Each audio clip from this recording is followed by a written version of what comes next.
If I can do it in 1 week, magre-resign ka? Nako, yan na. Yes. O sige, call ako. Call ako. So, Mr. President, we will meet tomorrow. Oh, so more or less, ilan ang bed capacity natin? Sir, Mr. Sergeant of Arms, pakitanggal yung naka-black na jacket. Sinabi ko na no coaching eh. Please leave the room. So it's probably about 800. Suspended. Nako, napakainit ho niyan mga kababayan. Itong si Senator Alan Peter Cayetano, ito ho talaga ang mga klase na dapat maging Senate President.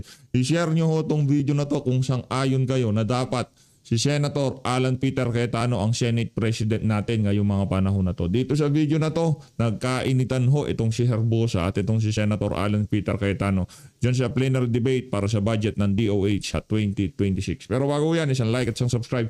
Masaya na ho tayo dyan sa mga gusto sumali sa ating community. Yung join button, nandyan lang ho sa baba.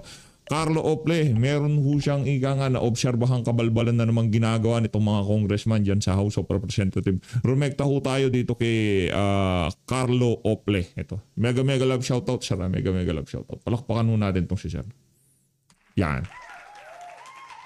Teka lang. Yung mga nagpakulay, napakarami na naman hong nagpakulay sa mga nakalipas na araw. No? Hindi pa ho tayo nakapag mega love shoutout.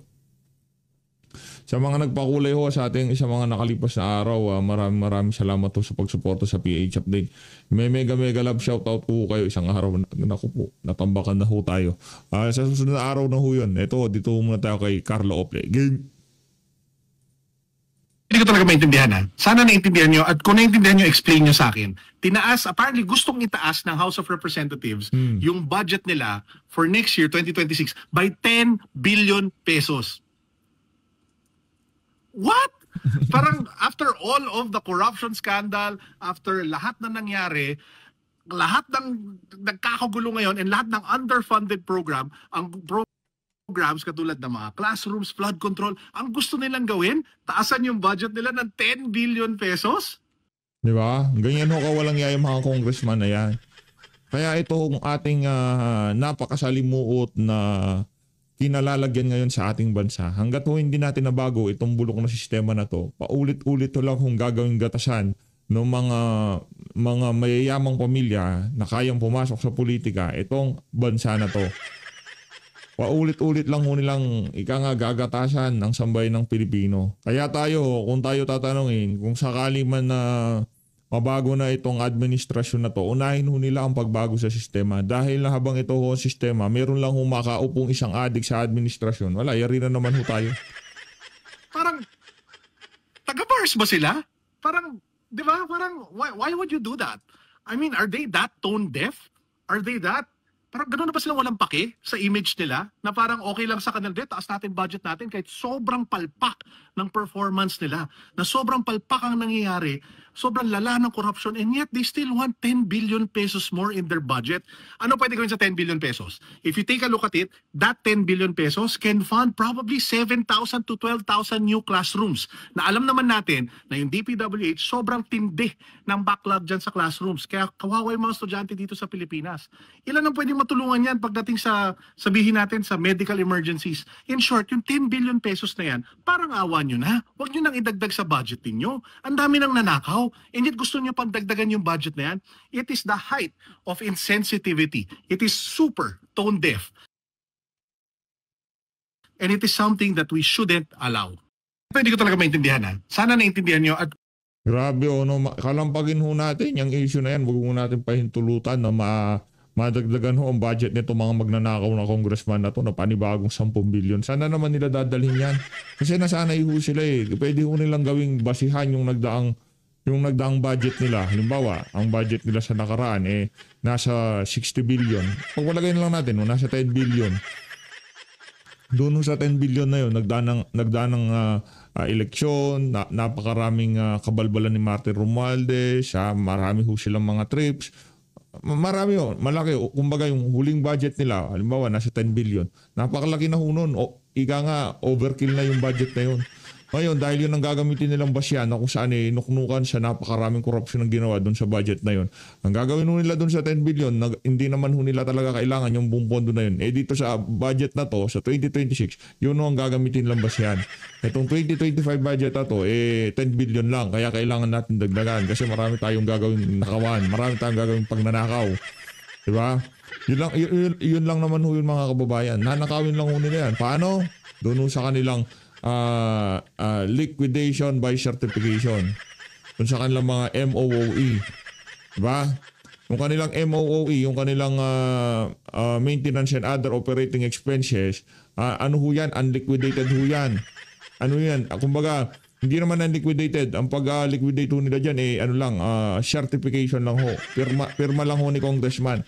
Kahit na hindi, kunyari, yung staff niya, bumili ng 10 iPhone 17 Pro Max 2 gig fully paid. No. Pwede mo nilang pasok na sa budget ng isang congressman. Pwede. Bakit hindi? Ilalagay lang naman sa MOOE. Kahit hindi naman doon nakatalaga yung pera na yun. Pagka sinertipikahan ni congressman, yung perang pinambili ng iPhone 16 Pro Max ng mga walang yung staff nila, kahit sabihin nila, ito, ginamit namin to, nagpunta kami dito sa lugar na to, pinambili ng plane ticket, pinagganito, ganyan. Ganun lang ho kasimple yung pagre-report ng mga congressman na yan. Kaya yung iba ho, talagang target nila maging congressman kasi napakabilis ho ng pera dyan sa lugar na yan. Literal. Hindi naman ho natin natatrack kung magkano ginagastos nito mga congressman na to sa kanila, sa budget na napupunta sa mga opisina nila. Pagka naisipan ng isa sa mga tauhan niya na bumili ng isang bagong sasakyan, ganun lang kadali. Magsisertifika lang siya ng isang bagay na pinaggastusan ng partikular na pera na yon. Hindi naman ho kailangan ng resibo.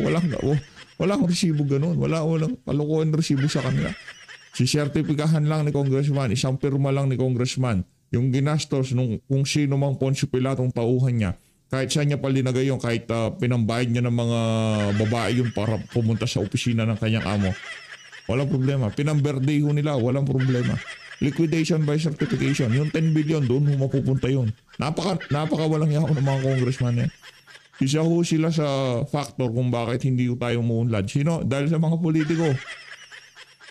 Bago sila dapat manghingi ng panibagong pondo, dapat siguraduhin nila yung bawat sentimo na pupunta sa opisina nila, dapat mayroong resibo. Hindi naman pwedeng pumalag ang kuha sa kanila. Hindi po nila binuwag yung liquidation by certification na yun ha. Hanggang sa ngayon, ganun pa rin ang kalakaran nila dyan sa House of Representatives. Pagka binuwag na yun, at ultimo 5 centavos na pumapasok sa opisina nito mga congressman na to, pagka meron na silang resibo, kahit 20 billion pa yun, wala tayong problema. Halimbawa, itong 10 billion, itong 100 million na to, napunta sa opisina ko, yung 5 billion, pambili nyo lahat ng pagkain yan, pamigay nyo sa mga nabagyo. Hindi na kaya ng national government. Tayo dito sa House of Representatives, sa personal nating kapasidad, tumulong tayo.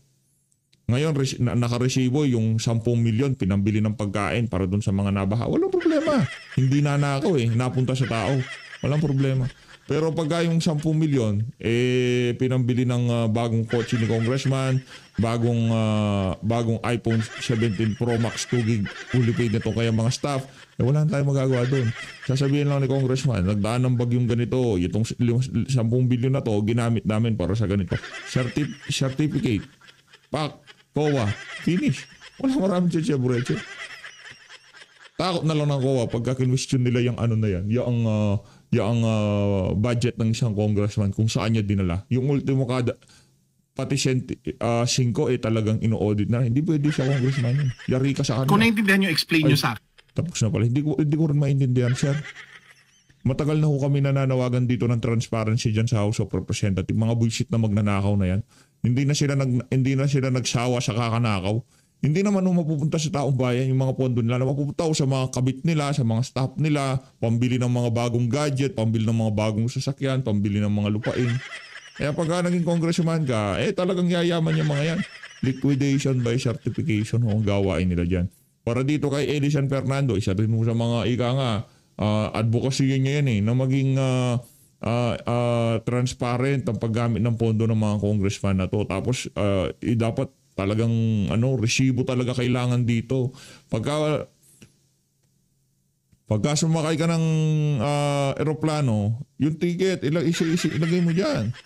Nag-book kayo ng hotel dito, yung resibo sa hotel kunin nyo, i-attach nyo lahat dun sa report ng opisina ng bawat congressman kung saan napunta yung mga pinagkagastusan ng ng mga opisina na yan, di ba? Kawawa mga Pilipino dito sa mga siraulo na to. Dito na tayo kay Senator Alan Peter Cayetano. Sir, do you think I'm stupid? Naku, yari ka dyan, Brad. Paulit-ulit tayo kanina na No. sinabi na natin na ward di ba? Sinabi na natin government hospital, nililinaw ko na eh. Sinabi ko na, kung 960 may complication, yes or no, para matapos tayo. Excuse me, sir, I'm asking the secretary. Excuse me, Sir Secretary, you mean you don't know that? That's basic info. No coaching. I am testing the secretary precisely because I want to know if he's diligent on this or not. You don't have to give me the exact. You can give me a ballpark. Going to the topic of the zero billing. Last budget hearing, tinanong ko yon because the chairman of PhilHealth is actually the Secretary of Health. And he reminded me that that only refers to indigents. Diba? So I'll go to details later all. Under the law, last year budget hearing, and it's under the law, no? The zero billing doesn't mean all PhilHealth.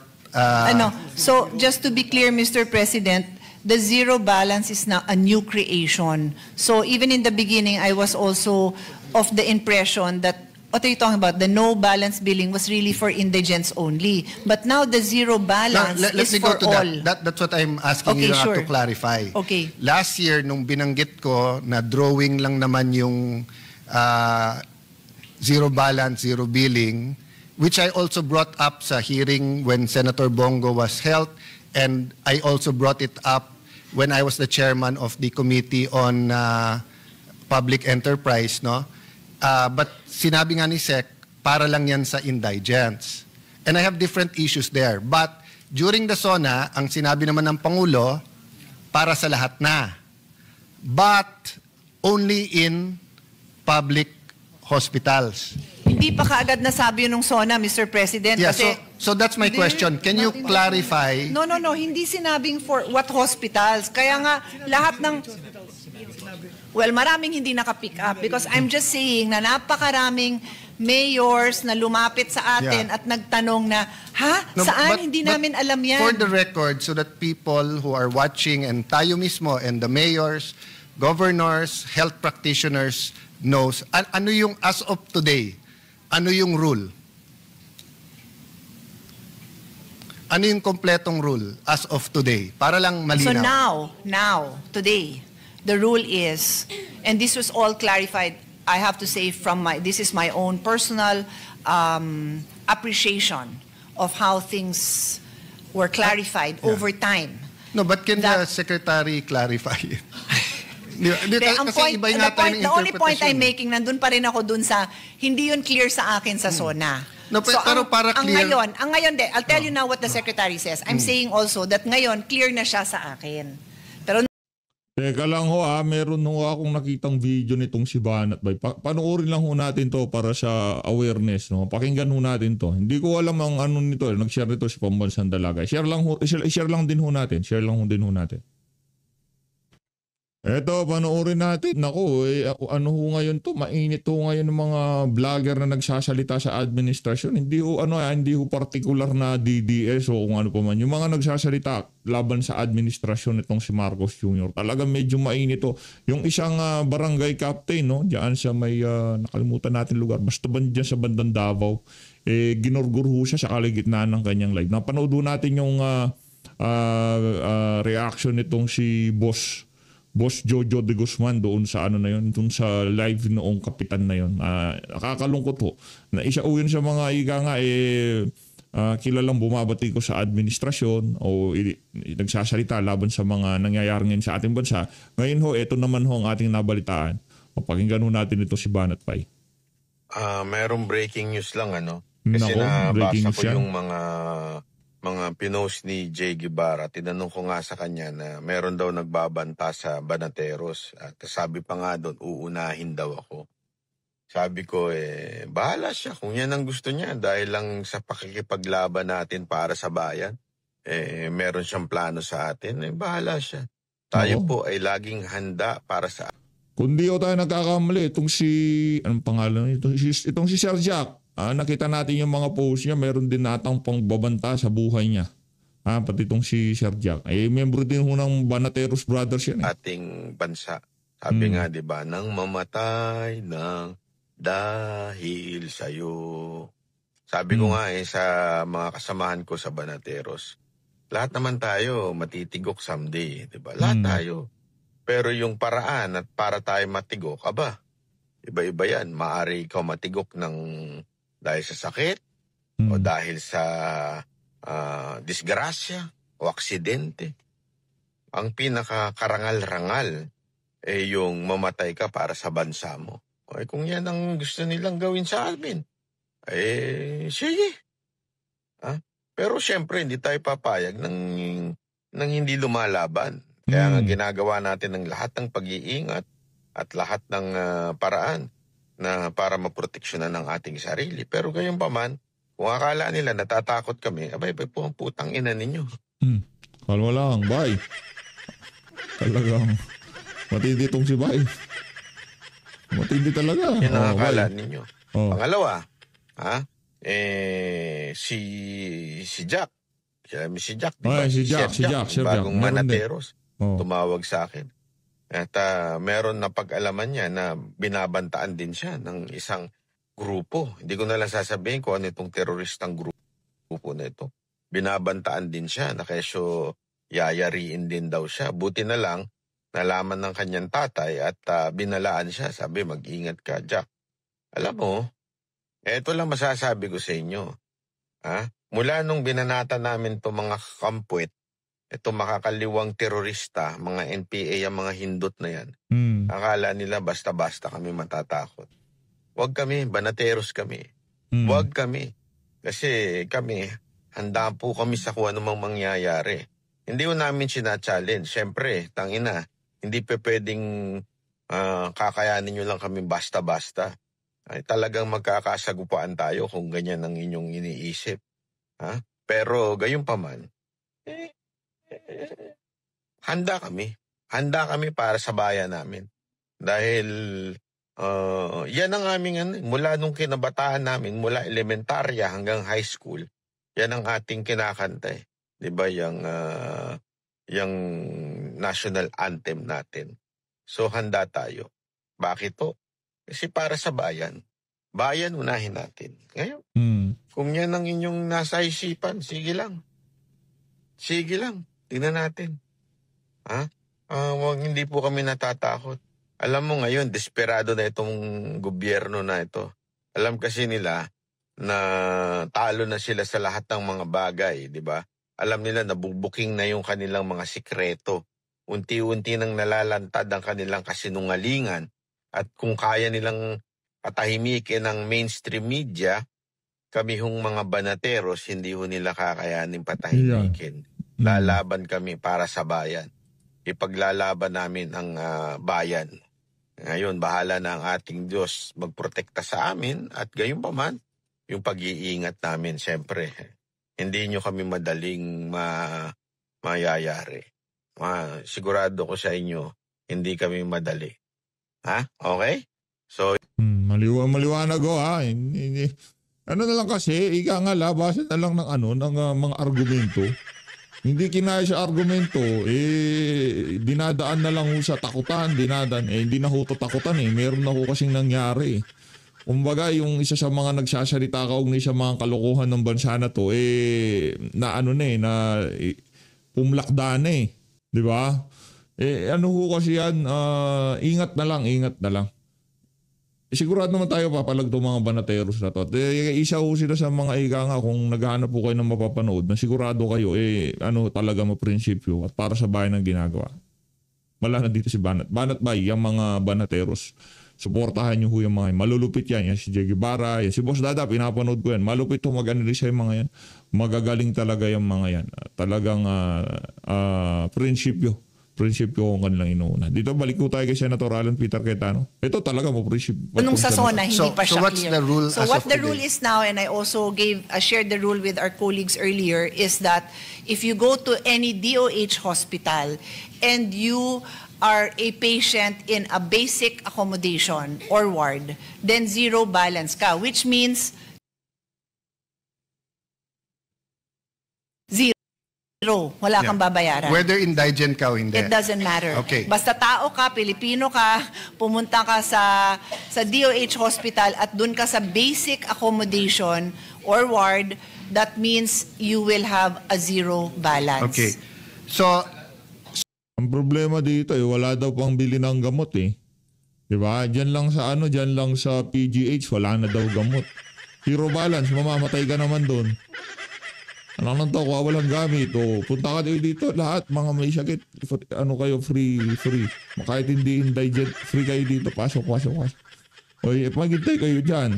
Pagka may lumabas kayo, pumasok, mamamatay kayo dyan, tapos labas. O, lahat ng papasok, mamamatay lahat. Walang gamot eh. Di ba? Saan napunta? Nando sa maleta ni Galdi ko. so kung hindi naman sa DOH hospital, pero indigent ka, zero balance ka ba? No balance. Ano ba difference ng no balance at saka zero balance? Ha? So, pag pumunta ka ngayon sa LGU Hospital, covered ka ngayon ng no balance billing policy, and that is for indigents. What does no balance billing mean? It doesn't mean no balance. Kasi may balance. Kasi there are case rates, but some of them are outdated. And as I also explained earlier, we are migrating to the DRG, which is a different system from the case rate na mas complex ang review niya ng babayaran. But for now, we still have case rates. So there's a big chance na meron kang balance. Okay, so what's the difference between zero balance and no balance? So Or there's no zero such thing as balance zero balance? is the DOH hospital that talagang zero balance. Ang no balance sa LGU hospital is only for indigents, pero hindi siya, it's possible na may balance pa. So hindi no balance yun? Hindi nga. Kanina ko pa sinabing hindi No, nga. sabi mo sa LGUs, it's no balance. No, that's the name of the program. But it doesn't mean that it is no balance. That's why... So isn't that Kalma lang, magkapatid kayo. Huwag kayong mag-away. Ito si Senator Pia. Medyo mainit pala. Ito yung ito yung mataray na ate. Ayaw ulitin yung sinasabi. Ate, huwag mataray. false advertising? I think so. From now on, I will not ask you questions.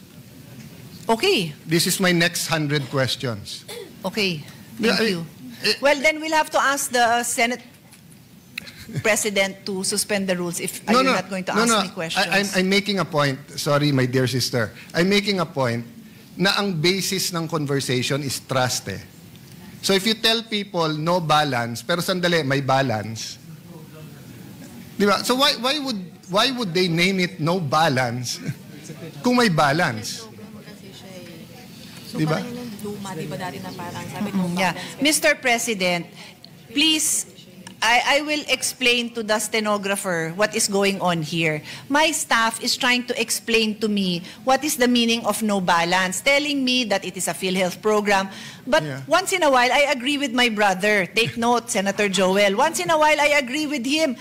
No balance means no, none. Wala ka nang babayaran. Meron nga. Madalas meron. Yeah. So, huwag niyo nang ipaliwanag sa akin kasi hindi ko yan kayang ipaliwanag dahil sumasang-ayon ako. Yeah, I'm sorry for that, but I did ask the permission Ito talagang mga taga-DOH na to, parang mga siraulo, gagawa ng programa. Pangalan, no balance, pero magbabayad ka. Ano yun? Tanga-tanga lang? of Senator Soto, our Senate President, and of course ngayon ang nakaupo si Senator JV, our Majority Leader. So with your permission, can we suspend the rules so that I can ask directly? I'll try to be as brief as possible para matapos ko tong issues, but I really think the Secretary should answer Mr. these President, issues. and if I may advise my brother, please continue asking this topic because even after I already explained and dapat pumapalakpak na yung mga katabi ko dito na I agree with you 100%. Nagpapaliwanag pa rin. So, Yes. by all means, I will stand up. And I'll I will do my observe best to because keep my cool, but I think we shouldn't leave the hall without clarity. Meaning either ino-balance nila talaga or palitan nila yung pangalan, di ba? But let So- me end on a happy note. Happy ako na si zero balance truly means zero balance. Yes. Happy ako doon. And So- I just pray na there is enough funding na talagang hindi tayo babalikan next year Yeah, na but nagsara na before- yung ospital kasi yung MOE nila, wala na silang Yeah. pambayad sa ganito dahil nagamit na sa zero balance lahat. Sana naman hindi kasi nga, Yes. But before you pinaninindigan natin yung turn zero over to the balance. good secretary, you confirm, di ba, that under the law, and in fact, the secretary is the chairman of PhilHealth. Yes, that is Yeah, correct. so he should be able to answer these questions. Yes, and Yes. and the president is also here to assist. So, but I think if he wants to ask directly, there must be a motion to suspend the rules. Yes. Majority Leader. Yes, Mr. President, with the permission of the body under our rules, particularly the section that I don't have right now, because I don't have the rules with me. Mr. President, upon conferring with the Minority Leader, obviously he's the one who's requesting for it, together with our members here in the chamber, I move to suspend the rules of the Senate to allow the DOH Secretary, Dr. Ted Herbosa, to respond directly to the queries of the members of the Senate. Ito na. There's a motion to suspend the rules of the Senate. Is there any objection? Hearing none, the motion is approved. Thank you, Mr. President. Thank you. Mr. President, before I stand up, I will leave everyone on this note of technology and AI. I am wearing a Whoop, which is something like a smartwatch, but it is for health. And my Whoop, nabura na yung message, but earlier it said to me, you have exceeded your optimal strain. It is time for you to wind down and go to sleep. That was 2 hours ago. No, but for the record, But Mr. I'm Chair, just saying, this is the use of AI because it's accumulating all my data, including my stress, and it has workout-related stress and non-workout-related stress. For the record, meron akong non-workout-related stress in the last for few... the record, basta't kasama mo any of your brothers, talagang lumalampas yung stress. So anyway, my point is AI. Wala tayong choice. We have to live with AI, so we have to know how to use AI. Thank you, Mr. President. Good luck po sa inyong lahat. I will be busy praying over there. Thank you. So, Mr. Secretary, Ano sinabi ng president? Kaya niya kapatid ko. Good luck. Magdasal na talaga kayo. good evening po. Mga walang yaka kayo Can you DOH, just, ha? before we go to the no billing, sir, can you clarify? So the policy now is, kasi meron pang private, pang LGU. So can we state it? No? So ang zero billing, wala talagang babayaran. Tama po? Yes, Mr. President. Wala pong binabayaran. And that is for government hospitals? for DOH. DOH government retained hospitals. Okay. And you don't have to be an indigent. There is no need to be classified as Okay. indigent. For indigents, it is zero billing in private hospitals as long as it was within the case rate. No, dun muna ako sa sa non-indigent. Indigent sa private Indigent? hospital. Indigent in a ward accommodation, it's a PhilHealth policy that there will be no balance. No balance. Wag muna tayo sa no balance. Ang nasa batas, zero balance.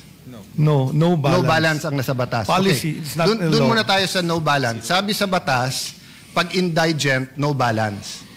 Zero copay. It's basic accommodation. In basic accommodation. In basic a government accommodation, hospital. yes. Yes. Within the case rate. Yes, within the case Right? rate. Yes. So, even in private hospitals ngayon, pwedeng pumunta pag indigent, basta't within the case rate. And in the basic accommodation. Basic accommodation. So, sa charity ward. Yes. Okay. So, they can go at dapat, anong ginagamit natin doon? Zero or no? No balance. Case rate. Case rate. Case Yeah, rate. That's but- called the PhilHealth benefit case rate. Yes, but in So the they law, use there's, the case rate. in the law, it says no balance. Zero copay. Meaning, aalis ka, wala kang babayaran Which kasi law walang are you balance. referring, Mr. President? Sorry? Zero copay. Which law? UAP No, laws, kayo nag-mention on last year that in the law, zero po. it's indigents lang ang covered nun, nung no No, balance. the no balance billing is a PhilHealth policy. That if you are paid the case rate, if you are deemed as indigent and you are in the any government hospital, even private, no, even private, there should be no copay. That's the term of the policy of the no balance Yes. billing. So You have to be indigent. Yeah, to be fair, Secretary, I'm not sure now if it was the Pinoy or the Duterte administration that announced nga. Pinoy. Diba? Pinoy, Your Honor. Okay, Pinoy na no balance. And last year when I was asking you na hindi naman nasusunod yung no balance, you clarified. Pag indigent within the case rate, no balance sila. Yes. And it's in the law. So it's not only a policy of the PhilHealth Board, it's in the law. So I think the complication here is how much does PhilHealth pay? So if the PhilHealth rate, so there is a certain cost to take care of a patient in a hospital, whether government or private. If the cost that PhilHealth covers, which is the case rate at that time, was enough for no balance, that was the policy that PhilHealth wrote down as a policy. Yes, and that's why I was criticizing it last year because last year's budget, no, that's why I was criticizing it because when we spoke 23 for the 24 budget, ang last na review ng case rate was still 2017. So, syempre, napakababa na nun. So, hindi naman natin binabago yung no balance, pero ang layo na ng inflation or ibang cost, no? So, I'll go back to that later, sir, with your permission. Let's go muna sa LGU. Sa LGU, ano yung rules sa no balance? LGU hospitals? Indigent, no balance billing. Case rate only in a basic accommodation. So, why don't we start calling it a case rate rather than no balance or zero balance? Para hindi natin nalilito yung publiko. Yun kasi yung naging program. Kasi, correct me if I'm wrong.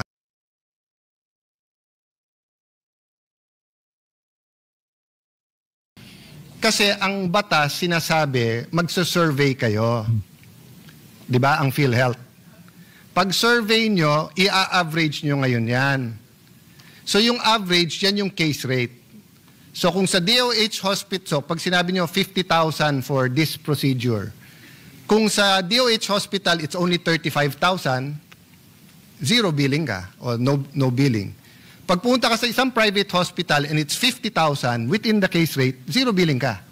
But kung ikaw mismo pupunta ka sa mas mahal na hospital and it's 70,000, bayad ka ng 20,000. Because the intention of the law was, in the average, there's more than enough hospitals na you will go na it's 50,000. Pero pag hindi mo inayos yung case rate, yung average, de halos kahit saan ka pumunta, over, edi natural magbabayad ka. Di ba? So the no billing or zero billing, ang kambal niyan yung case rate. Tama? Correct. Okay. Ang problema, because of the scandal, etc., and I knew, sir, wala ka pa nun, yung presidente natin ng PhilHealth, ang ginawa niyong remedyo na lang, quick ano na lang, 2024, is you just had a order na 30% na lang increase sa lahat. Tama po? 30% plus another 50% increase in case Yes. rate. So the total increase as of 20 today is 80%. Yes, 30% nung 2024, and then nagsunod nga, same year, another 50%. Okay? Correct. That's correct. Matatapos na yung 2025. Ba't hindi kayo nagsasurvey? Ongoing, there are how many thousand case rates? There are so many thousand case rates. So the case rate was across the board, but we are increasing a lot of rates that have now really gone beyond zero balance. For example, dialysis. It used to be 2,500. We increased it to 6,350. And the dialysis patients are not paying any more additional, even in the private dialysis center. Heart attack, we also increased it from a measly 75,000. We increased it to about 500,000 plus. I So acknowledge today, that. I Even acknowledge- jeepney drivers are treated in private hospitals for... I acknowledge yung coronary artery bypass graft surgery is 660 until 960,000. Philippine Heart Center, it's 550,000. Makati Med, it's 550 to 900,000. May sobra pa ng 6,000 and world-class ang Makati Med. I acknowledge that. I acknowledge dialysis, ganun din, di ba? But ang point is not that, I tell my staff, huwag kayong pumunta sa akin at sasabihin nyo, sa major subjects, 90 kayo lahat, pero sa isang subject, 70 ka. We're talking about our healthcare system eh. And that's why you're supposed to have periodic surveys. But nowadays with digital, and because you regulate hospitals, you cannot send to all the hospitals one piece of paper, or you cannot send a iPad na sasagutin nila, then they give it to you at sasagutin?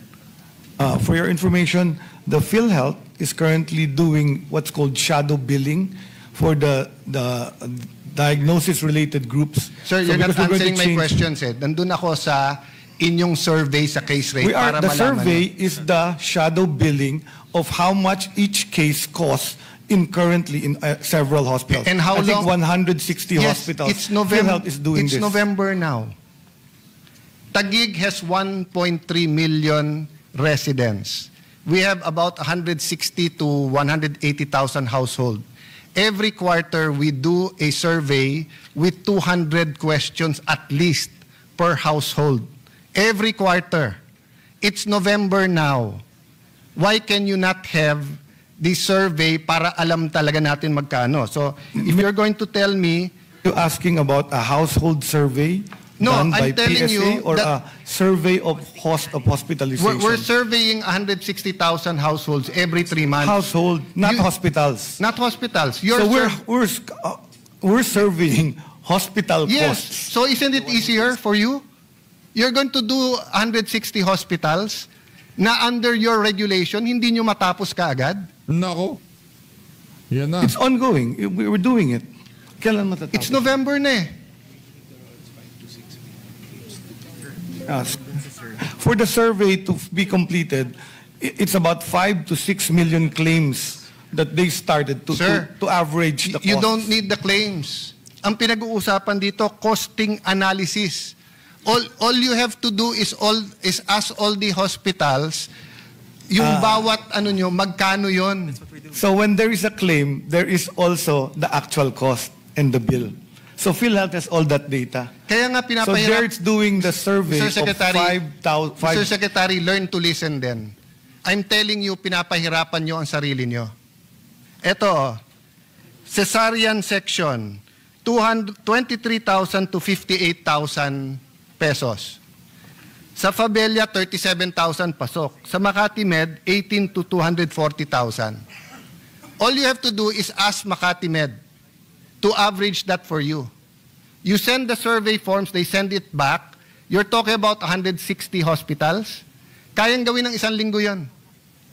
Pinapahirapan nyo sarili nyo. So, 2024, that's 9 years hindi kayo nag-survey. Sorry, 2017, 2018, 2019, 2020, 21, 22. 7 years. So last year, nilagyan nyo na lang percentage. Ngayon, November na, wala pa rin. So habang wala yan, niloloko natin ang tao sa billing nila. Kasi announce tayo ng announce na don't worry, may PhilHealth, lahat kayo, membro, may zero billing, may billing, may ganitong programa, etc. Litong-lito na sila. Di ba? So why don't we simplify it? Oh, so assuming we do it your way, when will you get the average? When will you get the cost analysis survey results? Middle of 2026. If I can do it in 1 week, magre-resign ka? Nako, yan na. Yes. O sige, call ako. Call ako. So, Mr. President, we will meet tomorrow. And Nako. I will bring an IT expert. You bring the list of the 160 hospitals and all of this case rate. Okay? No, Sir, hindi Napainom pwedeng ng tubig. tungo-tungo lang dito sa Senate. Seryoso tayong pinag-uusapan. Nako, Herbosa. Hindi pwede yan. Be here at 4 o'clock tomorrow? Can you be here at 4 o'clock tomorrow? Oh. PhilHealth, President? Hindi. Anong hindi pwede Yes, patungo according tong- to the PhilHealth president. Okay. The yes is okay. So my staff, please make sure. Oh, sir, do you acknowledge na yung present Ano na ho yan, nagkahamunan na. Matindi yan. 80% nyo, marami pa rin doon ang Matindi sobrang kulang? yan. It's me 80% of No, yung inyong plus 30% plus 50%, do you acknowledge na marami pa rin na hindi na if you average it out and go to different hospitals, kulang siya? Yes, that's why PhilHealth is trying to go to DRG, because what happens is in a case rate, the diversity of costing is so high, so wide. Because it's so wide, there will be people that will be paying more, will spend more, and there will be people who are spending less. By going to DRGs, the payment scheme becomes more accurate. How long do you need to shift to that scheme? Middle of 2026 to pilot the DRG. So ipapilot nyo pa Right lang. now, it's actually being implemented as a shadow. Yeah, Mr. shadow Secretary, billing. what I'm trying to tell you is even in the present cost analysis, you can do it right away and people won't suffer. But hindi nyo nalang aminin na kulang ang pera nyo, kaya hindi nyo magawa, kaya hindi nyo matupad yung pangako dun sa law na zero billing. Kasi kung yung even on the cost analysis, madaling gawin yun. Kasi mag-a-average ka eh.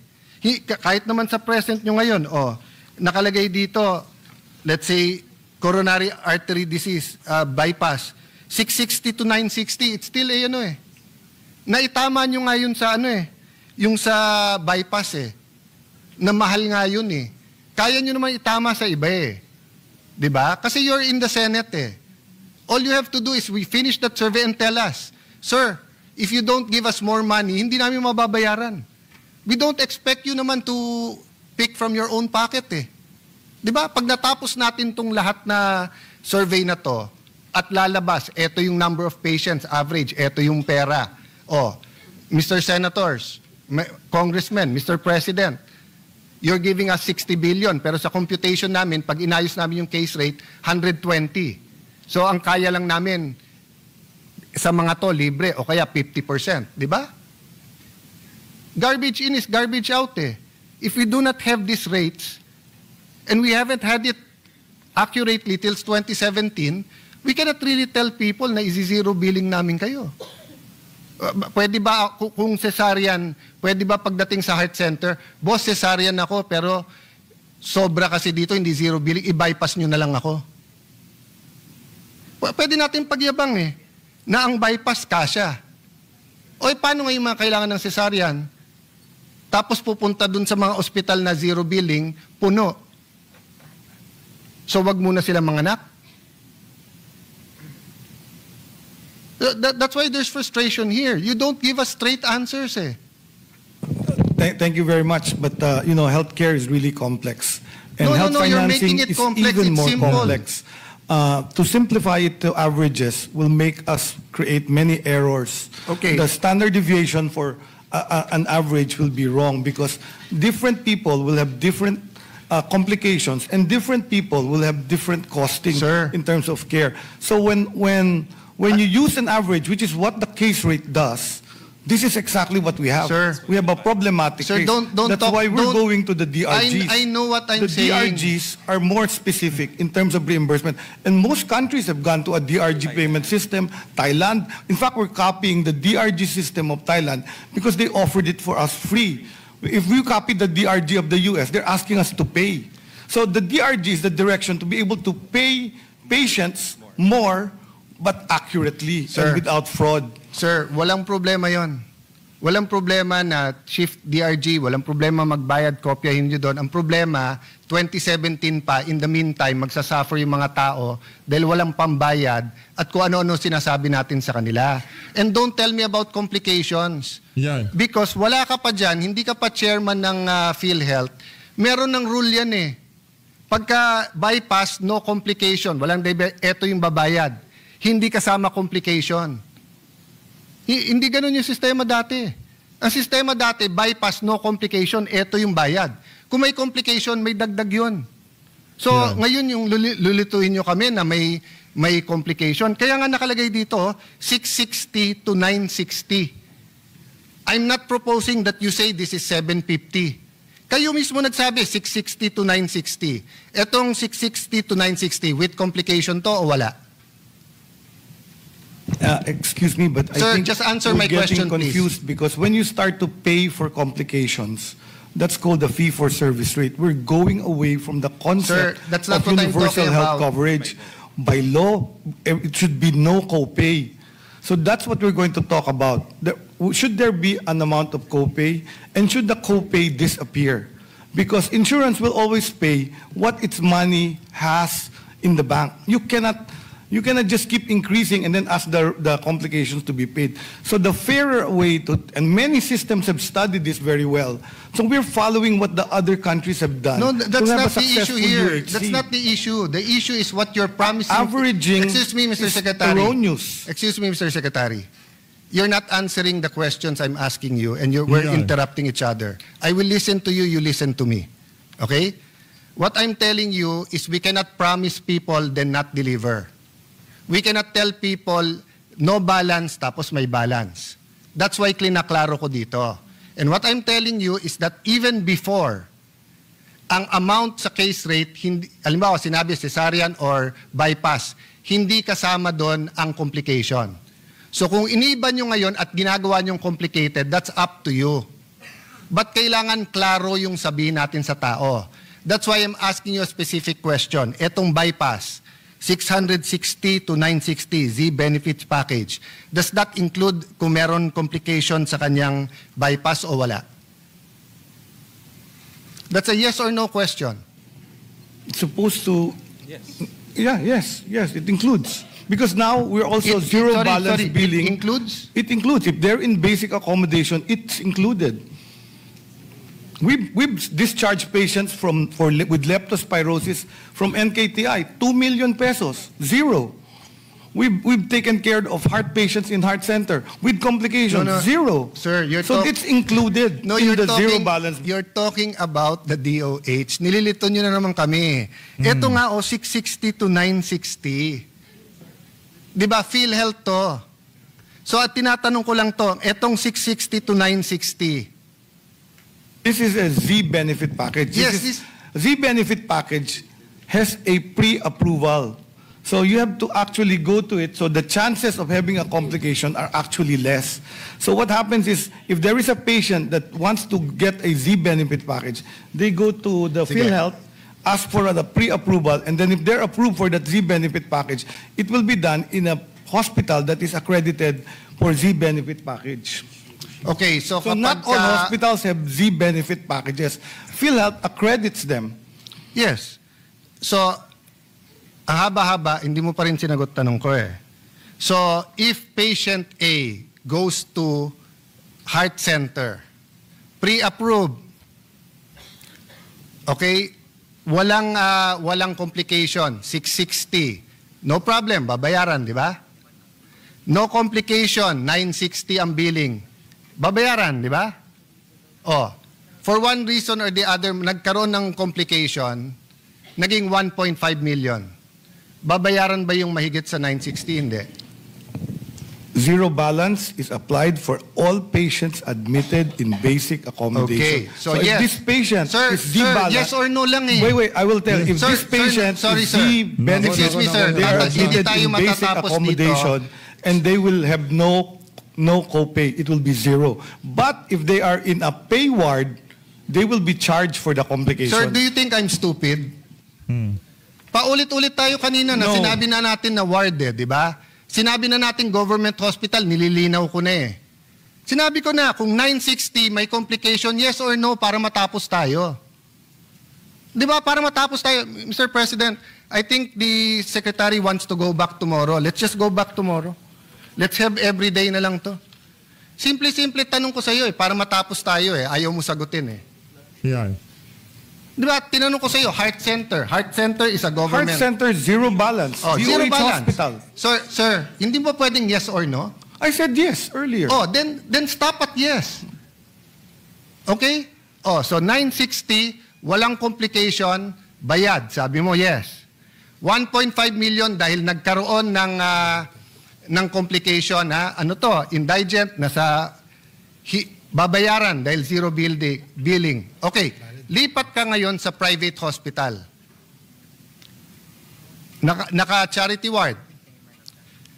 Walang complication. The 660 till 960 covered, di ba? Yes, okay. Nagka-complication, 1.5 million. Magkano lang covered? 960. 960 lang. Yeah. So that's what I'm saying from the start. Yung cost mo na to doesn't include complications. So don't tell me kanina na complex kasi to kasi pwedeng may complication. Yung amount mo dito is for basic. So if you do the survey in all the hospitals, then announce to people, eto yung rules. Kung government hospital, ganito. Kung private, ganito. Ilan kami dito? Si Senator JV, nakailan amendment na yung PhilHealth? We were here then. So we know the law. We know na kulang ng pera. Hindi yun yung issue. Ang issue, chairman po kayo ng PhilHealth, hindi nyo ginagawa yung survey. And then sasabihin nyo ma-migrate, pilot pa lang, next year pa lang. So in the meantime, each and every one of our constituents na may problema, hindi makapagpagamot. Oh, now answer me. With the zero billing, ilan lang ang kasya sa government hospitals natin? Ilan ang beds ng ating government hospital? Na basic na sasabihin nyo. Total. 90% of the total public beds in the And how DOH many hospitals. public beds do we have? Excuse me, sir. I'm asking the secretary. Excuse me. Sir Secretary, you mean you don't know that? That's basic info. I keep changing because there are hospitals that increase their bed capacity by law. So the number is not Sir, a fixed number. By law and actual, there are certain things that daily you have to know. And nasa fingertips mo yan. No coaching. I am testing the secretary precisely because I want to know if he's diligent on this or not.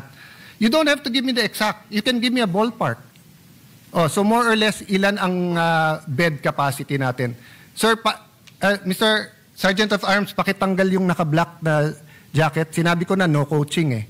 Please leave the room. So it's probably about 800. Suspended. Ito na bang kasi si Sir sabi ng no coaching, coach ka pa ng coach. So always, wala kasing alam ng si Herbosa, dapat talaga mapalitan na yan. Eh sa bagay naman, Senator Alan, kung sakaling tanggalin niyang si Herbosa, tapos mag-appoint ni si Marcos Jr. ng bagong sekretary dyan sa DOH, wala rin mangyayari eh. Adik daw di umano, base sa kanyang kapatid, yung mag-a-appoint. Sinong i-a-appoint niya na nasa matinong kaispan. So always, maraming salamat po sa pag-support sa PH Update. Mag-ingat po kayo lahat. Mahal natin Pilipinas.